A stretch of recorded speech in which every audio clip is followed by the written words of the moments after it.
ఇటీవల సీఎంఆర్ఎఫ్ చెక్కు ఘటనలో హుజూర్నగర్ సబ్ జైల్లో రిమాండ్లో ఉన్న కర్ల రాజేష్ మృతి చెందిన కేసుపై ఉద్రిక్తతలు కొనసాగుతున్నాయి.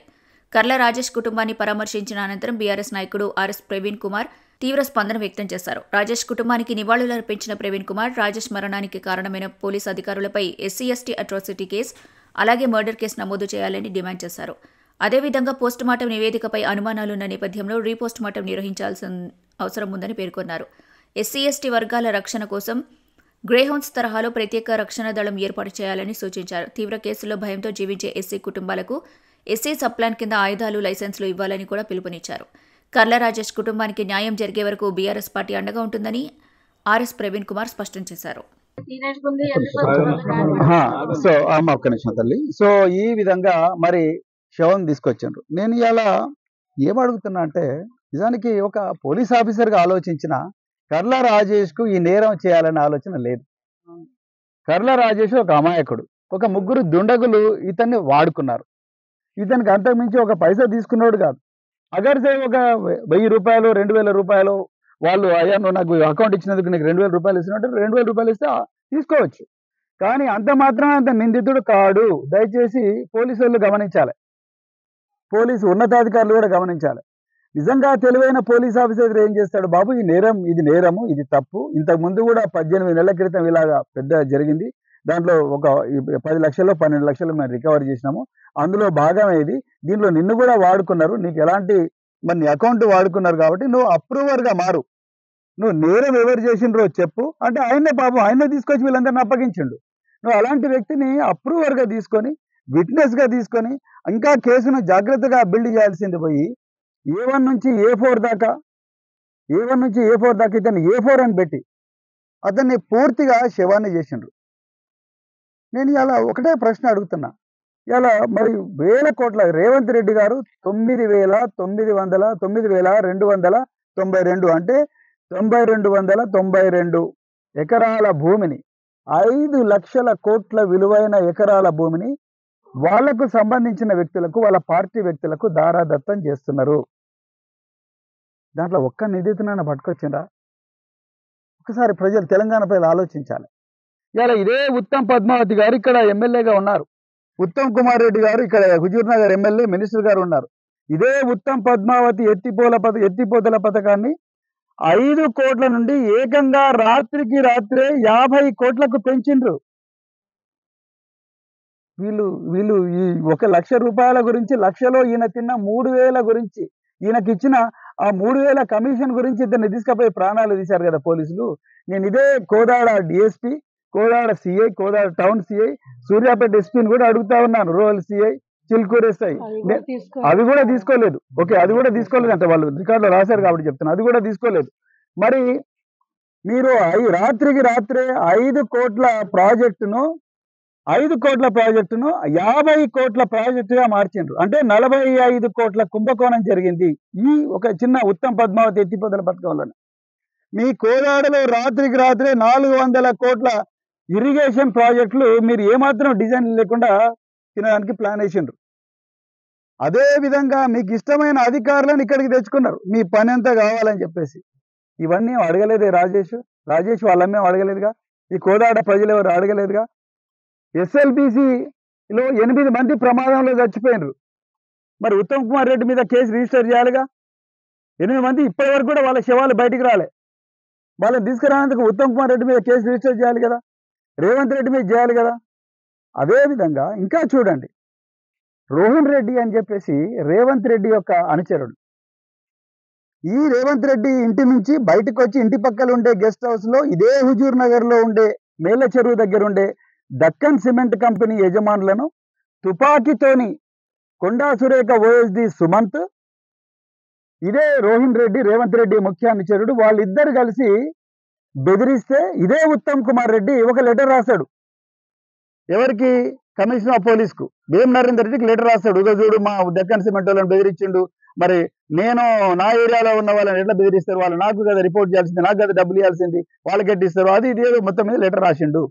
రాస్తే రాత్రికి రాత్రి రేవంత్ రెడ్డి, ఉత్తమ్ కుమార్ రెడ్డి ఇద్దరు కూడా కుమ్మక్కయ్యి కొండా సురేఖ ఇంటికి టాస్క్ ఫోర్స్ పోలీసు వాళ్ళని పంపిస్తారు. పంపిస్తే కొండా సురేఖ వాళ్ళ బిడ్డ కొండా సుష్మిత పటేల్ అనే అమ్మాయి బయటకు వచ్చి, నేను చచ్చినా కూడా సుమంత్ మా ఇంట్లోనే ఉన్నాడు, కానీ నేను సుమంత్ని ఇవ్వను, మీరు ముందు రోహిన్ రెడ్డిని తీసుకురాపోండి అని అంటాను. ఇలా నేను ఇదే మాట అడుగుతున్నా ఉత్తమ్ పద్మావతి గారిని, ఉత్తమ్ కుమార్ రెడ్డి గారిని. ఈ లలితమ్మ బిడ్డ కర్ల రాజేష్ చేయని నేరానికి 5 రోజులు కోదాడ రూరల్ పోలీస్ స్టేషన్లో పోలీసుల చిత్రహింసల్లో ఆహాకారాలు చేస్తూ ఉంటే మీరు ఎందుకు లెటర్ రాయలేదు? మీరు ఎందుకు సిఐ గారితో మాట్లాడలేదు? మీరు ఎందుకు డిఎస్పీ గారితో మాట్లాడలేదు? మీరు ఎందుకు లోకల్ ఎస్ఐలతో మాట్లాడలేదు? మీరు ఎందుకు డీజీపీతో మాట్లాడలేదు? డీజీపీకి లెటర్ రాయడానికి చేతి ఎందుకు రాలేదు? ఉత్తమ్ కుమార్ రెడ్డి గారు, ఉత్తమ్ పద్మావతి గారు, వీళ్ళు మీ కాంగ్రెస్ లో తిరిగిన కుటుంబమే కదా వీళ్ళంతా. వీళ్ళు బీఆర్ఎస్ పార్టీకి ఓటేసిన వాళ్ళు కదా, వీళ్ళు కాంగ్రెస్ కుటుంబమే కదా. మీరు ఎంతసేపు ఆ బొల్లం మల్ల యాదవ్ పేరు చెప్తారా చెప్పరా అని చెప్పి 4 రోజులు వాళ్ళని చిత్రహింసలు పెట్టిండ్రు. మీ రిమాండ్ షీట్లో ఎక్కడ ఆయన పేరు లేదు. మీరు ఎన్ని చిత్రహింసలు పెట్టినా వాళ్ళు చెప్పింది నేరం ఒప్పుకున్నారు, వాళ్ళు ఎందుకు చేసిండ్రో చెప్పిండ్రు. అంటే మీరు రాజకీయంగా వాళ్ళని మీరు వాడుకోవాలని ఈ కేసును, వాళ్ళని ఇబ్బంది పెట్టి ఈ బిడ్డ ప్రాణం తీసిండ్రు. మరి మీరు దక్కన్ సిమెంట్ వాళ్ళ కోసం లెటర్ రాసినప్పుడు ఈ కర్ర రాజేష్ గురించి ఎందుకు లెటర్ రాయలేదు ఉత్తమ్ కుమార్ రెడ్డి గారు? ఇవాళ ఇక్కడ ఉన్న డిఎస్పీ శ్రీధర్ రెడ్డి, ఈయన చేయని దుర్మార్గం అంతా ఇంత కాదు. ఈయన కనుసన్నల్లోనే కర్ల రాజేష్ మీద చిత్రహింసలు జరిగినాయి. రోజు మీరు సెట్ కాన్ఫరెన్స్ పెట్టుకుంటారు, రోజు మీరు టెలికాన్ఫరెన్స్ పెట్టుకుంటారు. టెలికాన్ఫరెన్స్ పెట్టుకున్నప్పుడు డీకే బస్సు ఏదైతే జడ్జిమెంట్ ఉందో జడ్జిమెంట్ ప్రకారం లాకప్ లో ఎవరిని పెట్టకూడదు, పెట్టినా దాన్ని ఫార్మలైజ్ చేయాలి, చేసి వాళ్ళ కుటుంబ సభ్యులకు చెప్పాలి, వాళ్ళకి లాయర్లకు యాక్సెస్ ఇవ్వాలి. ఇవన్నీ డీకే బస్సు కేసులో ఉన్నాయి. ఈ డీకే బస్సు కేసులో మరి తల్లిని కల్పించాలి కదా, ఆయనకు సరైన వైద్య సదుపాయం ఇక్కడ పోలీస్ స్టేషన్లు ఇవ్వాలి కదా, అదే విధంగా లాయర్కు యాక్సెస్ ఇవ్వాలి కదా. అవన్నీ ఇవ్వకుండా 5వ తారీఖు నాడు ఉదయం నుంచి 10వ తారీఖు దాకా ఆ అబ్బాయిని అక్కడే పెట్టుకున్నారు. మరి ఎక్కడుంది చట్టం? ఎక్కడున్న సీసీ కెమెరాలు? 3 పోలీస్ స్టేషన్లు తిప్పారు. ఆ డిఎస్పీకి ఇవాళ ఉత్తమ్ కుమార్ రెడ్డి ఒక గొప్ప బహుమానం ఇచ్చిండు. ఎస్సీలను చంపినందుకు గొప్ప బహుమానం ఇచ్చిండు. ఇక్కడ నుంచి కోదాడ నుంచి తీసి ఆయన తీసుకుపోయి సివిల్ సప్లై షాపులో మళ్ళీ డిఎస్పీ ఇచ్చిండట. అక్కడ మంచిగా డబ్బులు చేసుకో, నేను 1000 కోట్లు తింటున్నా, ఆ కోట్లలో నువ్వు కూడా తిను, మన ఇద్దరం ఒకటే కదా అని చెప్పి ఇచ్చిండు. మేము మన ఇద్దరం ఒకటే కదా, నువ్వు నేను ఇద్దరం కలిసి తిందామని చెప్పి సీదా కోదాడ నుంచి తీసుకుపోయి సివిల్ సప్లై షాపులో తన పక్కన కూర్చోబెట్టుకున్నాడు ఉత్తమ్ కుమార్ రెడ్డి. ఏమాన్సర్ చెప్తాడు ఉత్తమ్ కుమార్ రెడ్డి గారు? మీరు వచ్చి అసెంబ్లీలో స్టేట్మెంట్లు ఇస్తారు, మీరు వచ్చి బయట ఇస్తారు, మేము అందరం కలిసిపోతే అందరిని తీసుకుపోతాం, మేము అందరి ప్రభుత్వం, ప్రజాప్రభుత్వం, ప్రజాపాలన, ఇందిరమ్మ పాలన అని నామకే వస్తే స్టేట్మెంట్ ఇస్తారు పుకెట్. ఇక్కడ చూస్తేనే పేదోళ్ళు, ఈ పేదోళ్ళ జీవితాలేమో ఇట్లా లాకప్లలో తెల్లాడుతున్నాయి. ఇలా మేము అర్జెంటుగా డిమాండ్ చేస్తా ఉన్నాం, ఈ పోలీస్ అధికారుల మీద అర్జెంటుగా కేసులు చేయాలి. వీళ్ళు లోపాయకారిగా ఏమో 8 లక్షలు ఇస్తామని 7 లక్షలు ఇస్తామని, మీరు తప్పు చేయకపోతే మీరు ఎందుకు ఏమో డబ్బులు ఇస్తారండి పోలీస్ అధికారులు? నాకు అర్థం కాదు. సిగ్గుండాలి మీకు యూనిఫామ్ వేసుకున్నారు, పోలీస్ మాన్యువల్ ఉంటుంది, చట్టం ఉంటుంది, రాజ్యాంగం ఉంటుంది. రాజ్యాంగంలో ఆర్టికల్ 21 ఉంటుంది. మనందరికి అకాడమీలో చెప్తారు ఆర్టికల్ 21 అంటే మనం రక్షించాలి. మీ ఏసీఆర్లలో ఉంటుంది వీళ్ళ పేదోళ్ళ పట్ల వీళ్ళ భావన ఏంది అని ఏసీఆర్లో ఒక కాలం ఉంటుంది మీ అందరికీ, ఐపీఎస్ ఆఫీసర్లకు, పోలీసు వాళ్ళకి అందరికి కూడా. ఇదా మీరు పేదోళ్ళని చూసే విధానం? అదే మీరు దమ్ముంటే రోహిన్ రెడ్డి ఎందుకు తీసుకురాలేదు?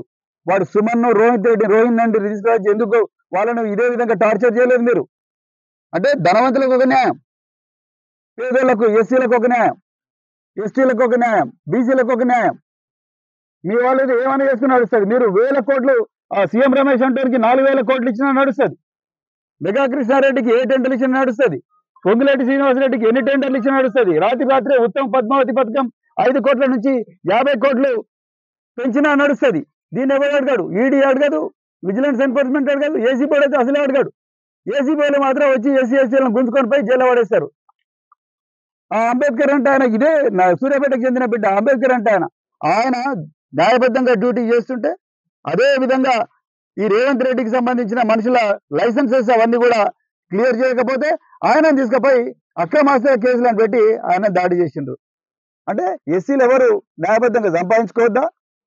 ఎస్టీలు ఎవరు సంపాదించుకోవద్దా? బహుజనులు ఎవరు సంపాదించుకోవద్దా? బీసీలు ఎవరు సంపాదించుకోవద్దా? వాళ్ళు ఎప్పుడు మీ కాళ్ళ కింద చెప్పులాగానే ఉండాలనా? బహుజనులందరూ కూడా ఎప్పుడు మీరే తినాలనా? వాళ్ళు తినొద్దా? మేము అర్జెంటుగా మేము డిమాండ్ చేస్తున్నాం, ఈ పోలీస్ అధికారుల మీద SC ST prevention of atrocities case పెట్టాలి. Point number 1. పాయింట్ నెంబర్ 2, ఈ బాధ్యులైన పోలీస్ అధికారులు, అది చిలుకూరు ఎస్ఐయా లేకపోతే సిఐయా లేకపోతే ఇంకెవరో, వాళ్ళ మీద అర్జెంటుగా మర్డర్ కేసు పెట్టాలి. మీరు దిశ కేసులో, నిర్భయ కేసులో ఒక న్యాయం, కర్ల రాజేష్ కేసులో ఇంకొక న్యాయం ఉండదు. నిన్న నేను షాద్ నగర్ పోయి వచ్చిన. షాద్ నగర్ లో ఎర్ర రాజశేఖర్ అనే ఒక ఎస్సీ యువకుని పోలీసుల ముందరనే, పోలీసుల సహకారంతోనే తీసుకుపోయి మర్డర్ చేసి బాడీని అంతా కాలబెట్టిండ్రు. పోలీస్ స్టేషన్ లోనే ఒప్పందం జరిగింది. పోలీస్ స్టేషన్ లోనే బాధితుడి తండ్రి నా కొడుకును చంపేస్తారు ఆ నిందితులు అని చెప్పి పోలీస్ స్టేషన్ లో ఒప్పంద పత్రం రాసుకొని ఒక కాపీ పోలీసు వాళ్ళకి ఇచ్చిండు. అయినా కూడా పోలీసు వాళ్ళ కన్సర్న్లోనే ఆ మర్డర్ జరిగింది. అంటే వీళ్ళకి ఎవరు ఎలుకలేరు. ఇవాళ ఎక్కడ పోయిందండి మల్లుపట్టి విక్రమార్క, ఎక్కడ పోయిండు దామోదర్ రాజనరసింహ, ఎక్కడ పోయిండు అడ్లూరు లక్ష్మణ్ కుమార్, ఎక్కడ పోయిండు వివేకానంద్, ఎక్కడ పోయిండు స్పీకర్ ప్రసాద్ కుమార్? ఎందుకు మీరు మాట్లాడతలేరు? ఎక్కడ పోయినా మీ ఎమ్మెల్యేలు, ఎస్సీ ఎస్టీ వర్గాలకు ఏమైనా ఎమ్మెల్యేలు? పిరికి పందాలు మీరు, ఏమి చేతగానే నికమ్మలు. వీళ్ళ ప్రాణాలు కాపాడినప్పుడు మీకు ఆ రాజ్యాంగం ఇచ్చిన, బాబాసాహెబ్ అంబేద్కర్ ఇచ్చిన హక్కులు తీసుకునే అర్హత మీకు లేదు. ఎందుకు మీరు మాట్లాడడం లేదు? ఈ తల్లి ఈ శోకాన్ని ఎందుకు ఓదార్చడానికి ఎందుకు రాలేదు మీరు? మీకు భయం అక్కడ. ఇవాళ మేము అర్జెంటుగా SC ST prevention of attacks case కింద పోలీసు అధికారుల మీద కేసు పెట్టాలి. దీన్ని మర్డర్ కేసుగా మార్చాలి. అదేవిధంగా ఈ తల్లి స్టేట్మెంట్ ఇంతవరకు రికార్డ్ చేయలేదు. ఈ తల్లి స్టేట్మెంట్ రికార్డ్ చేయాలి. ఇతని మీద ఘోరంగా టార్చర్ జరిగింది. ఆ టార్చర్ జరిగినందుకు గాను ఈ పోస్ట్ మార్టం మళ్ళీ రీపోస్ట్ మార్టం చేయాలి. ఎగ్జూమ్ చేసి బాడీని రీపోస్ట్ మార్టం చేయాలి. అదేవిధంగా ప్రతిసారి కూడా ఈ లాకప్ డెత్లలో, తర్వాత ఈ కులాంతర వివాహాలు చేసుకున్న కేసుల్లో, అదేవిధంగా ఆస్తి కోసం జరుగుతున్న ఈ తగాదుల్లో, లేకపోతే పేదోళ్ళు ప్రశ్నించిన ప్రతిసారి కూడా వాళ్ళను చాలా మంది కూడా దౌర్జన్యం చేస్తా ఉన్నారు. ఈ కాంగ్రెస్ పాలనలో మరింత ఎక్కువగా దౌర్జన్యం అయిపోయింది. అందుకొరకు అర్జెంటుగా గ్రే హౌండ్స్ తరహా ఒక ప్రత్యేక రక్షణ దళం, కమాండో రక్షణ దళం ఈ ఎస్సీ ఎస్టీ వర్గాలను రక్షించడానికి కోసం ఏర్పాటు చేయాలి, అర్జెంటుగా ఏర్పాటు చేయాలి. అదేవిధంగా ఏవైతే తీవ్రమైన కేసులు ఉన్నాయో, కుటుంబాలు భయంతో బిక్కు అంటున్నాయో, వాళ్ళకి ఆయుధాల లైసెన్సులు ఎస్సీ సప్లాన్ కింద ఇవ్వాలి మేము డిమాండ్ చేస్తున్నాం. వాళ్ళకి ఆయుధాలు పోలీస్ వెరిఫికేషన్ చేయండి. అత్యంత తీవ్రమైన కేసులో మీరే తర్ఫీదు ఇవ్వండి, ఇచ్చి వాళ్ళకి ఆయుధాల లైసెన్స్ ఇవ్వండి. ఎందుకంటే మీరే చంపుతున్నారు. కాపాడాల్సిన పోలీసులే చంపుతుంటే మరి వాళ్ళకి రక్షణ ఎక్కడి నుంచి ఉన్నది? ఈరోజు చట్టం ఏం చెప్తున్నది? ప్రాణాలు కాపాడుకోమని చెప్తున్నది. చట్టమే చెప్తున్నది ప్రాణాలు కాపాడుకోండి, మీ ప్రాణాలు ప్రమాదంలో కాపాడుకోండి. కాపాడుకోవాలంటే మాకు తప్పదు. మీరు ఇంత ఘోరంగా కుళ్ళబడిచి చంపుతా ఉంటే మరి వేరే మార్గం ఏమున్నది? మీరే ఆయుధాల లైసెన్స్, మీరే ట్రైనింగ్ ఇవ్వండి.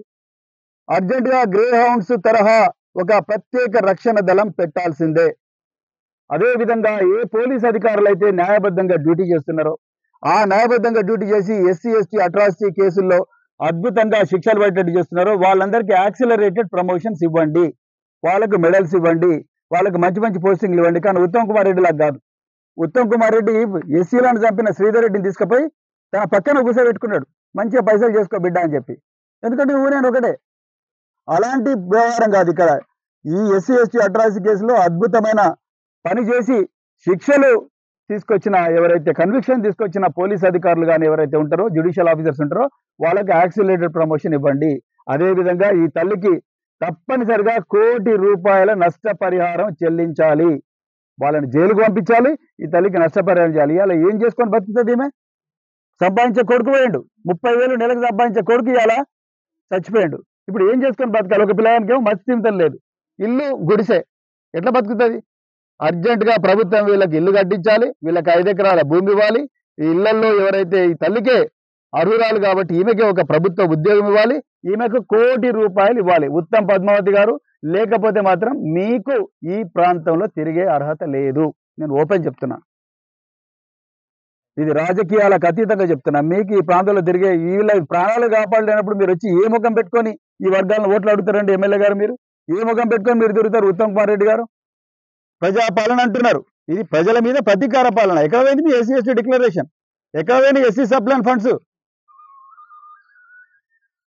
అందుకొరకే ఈరోజు మరి వీళ్ళందరి మీద యాక్షన్ తీసుకోవాలని మరి బీఆర్ఎస్ పార్టీ తరఫున మేము సీరియస్ గా డిమాండ్ చేస్తున్నాం. అదేవిధంగా మరి ఈ రాష్ట్రంలో ఈ రేవంత్ రెడ్డి వచ్చిన తర్వాత ఎస్సీ ఎస్టీల మీద దాడులు విపరీతంగా అయినాయి. మేము తప్పకుండా దీన్ని ఒక దీర్ఘకాలిక పోరాటం చేసి ఈ పేద వర్గాల ప్రాణాలు, ఎస్సీ ఎస్టీ బీసీలు, మహిళలు, పేదలు, చిన్నపిల్లలు జూనైల్ హోమ్ లో అయితే 9 మంది మీద సామూహిక అత్యాచారం జరిగింది. కనీసం ఒక మంత్రి పోయి పరామర్శించే పరిస్థితికి లేదు ఆ పిల్లలు. ఎంతసేపు ఎలక్షన్లో 2500 ఇచ్చి, చీరలు ఇచ్చి, లేకపోతే తాగిపిచ్చి, 90 ml పెట్టి, బెల్ట్ షాపులు పెట్టి, మళ్ళీ తాగిపిచ్చి, వీళ్ళని విగత జీవులు చేయడం, బలహీనలను చేయడం తప్ప మీరు చేసేది ఏమున్నది? సో అందుకొరకే నేను మరి ఇవన్నీ చెప్తూ మరి రాబోయే రోజుల్లో రాజేష్ కుటుంబానికి న్యాయం జరిగేదాకా తప్పకుండా బీఆర్ఎస్ పార్టీ అన్ని ప్రజా సంఘాలను, భావసారూప్యత ఉన్న అన్ని పార్టీలను కలుపుకొని వీరోచిత పోరాటం చేస్తుంది. రేవంత్ రెడ్డి, ఉత్తమ్ కుమార్ రెడ్డి, పొంగులేటి శ్రీనివాసరెడ్డి, అదేవిధంగా కోమటిరెడ్డి వెంకరెడ్డి, ఉత్తమ్ పద్మావతి, వీళ్ళ ప్రభుత్వం ఏదైతే ఉన్నదో ఈ ప్రభుత్వం ఈ క్రూరమైన దౌర్జన్యకరమైన దోపిడీ ప్రభుత్వం కోరల నుండి ఈ పేద వర్గాలను కూడా కాపాడుకుంటామని ప్రతిజ్ఞ చేస్తూ మరొకసారి జై తెలంగాణ.